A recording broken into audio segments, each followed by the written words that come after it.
Il y a 2 ans, le RCA était un pays toujours dévasté par la guerre qui sortait lentement des terribles jours de 2013 et 2014, témoins de massacres et destructions dans tout le pays.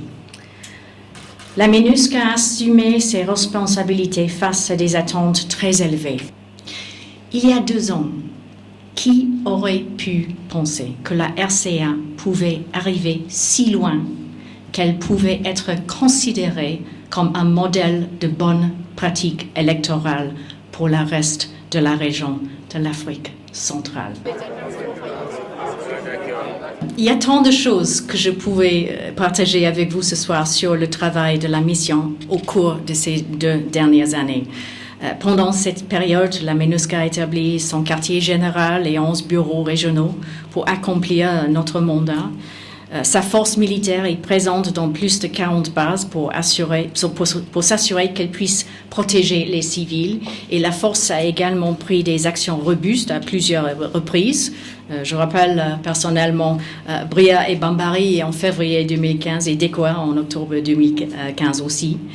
Et en montrant aussi sa présence avec plus de 4000 patrouilles hebdomadaires pour protéger les civils. Nous reconnaissons que la MINUSCA est souvent critiquée par ceux qui peut-être ne sont pas au courant de tout ce que je viens de vous raconter, ou par ceux qui sont certainement pas en faveur du retour de l'ordre constitutionnel en RCA, qui regrettent peut-être que leur capacité à profiter du CAE soit réduite. Et certes, la MINUSCA n'est pas parfaite.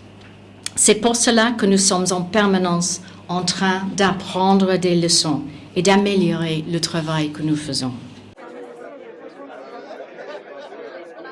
Alors, on reconnaît la complexité du conflit en Centrafrique. Et vu la profondeur de ses racines, la mission de la MINUSCA n'aurait jamais été facile. Il reste un long chemin pour assurer une stabilité durable en Centrafrique. Pourtant, je reste profondément optimiste.